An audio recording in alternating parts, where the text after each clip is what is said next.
marna waa jeclaan lahaa inaan national teamka macallin u noqdo rajadeeda ugu dambayso oo kubadda cagta hadaan heerka ma hadda ma gaarino macallin oo national team marka national team gaaro markaas macallin toba ahayno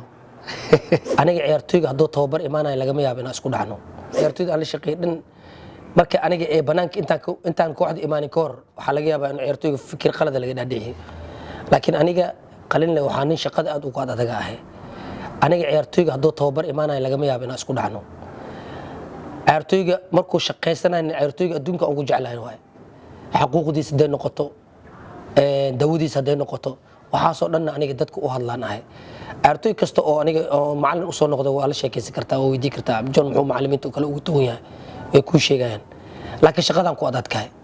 Soomaaliduna waa ogtahay ardayga markuu macallin iskoolka ku adag yimaado oo xiisadiis ku adag ma jeclo qof shaqada ku adag ma jeclo shaqaalaha xataa xafiiska ninka ka ba shaqaalaha haduu ku adag yahay shaqada ku adag yahay shaqaalaha team uu kula xisaabtamay ma jeclo laakiin waxaas waxay kamid tahay qofka shaqadiisa inuu ku adadkaado waa muhiimada macallinkana waa waxa uu horumar ku gaari kara ciyaartooydiisa asaga inay ka dhaxayso wada shaqeyn walaa rajadeyda aniga aad iyo aad hortoore maartay maanta meesha aan joogo rajadeyda intay la egtaan ku imid marna waa jeclaan lahaa inaan national teamka macallin u noqdo rajadeyda ugu dambayso oo kubadda cagta hadaan heerka ma hadda ma gaarino macallin oo national team marka national team gaaro markaas macallin toba ahayno wallahi fariintan u diray waxaan leeyahay ciyaartooyda waxaan leeyahay inay ahaadaan dad isku kalsoon qaasatan ciyaartooyda wadanka Soomaaliya joogto waa ciyaartooy aad talent u leh horyaalka wadanka ka dhashay waxay ku dheelaan shaqo adag ay qabtaan wax adag ay ku dheelaan waxaan leeyahay ciyaartooyda inay isliidaan ma ahan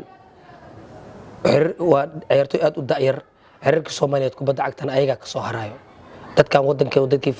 noqon lahay waay taasan kula talin lahaa inay maaragtay noqdaan dad isku kalsoon markay wax raadsanayaan si wajid sax inay u maraan maaragtay ku raadsadaan jidkooda saxda ah taasana muhiimada ku jirta iyagoona la shaqeynaa xiriirkooda Soomaaliyeed kubadda cagta taageerashada waxaan leeyahay maba dhaafaysiina yareeya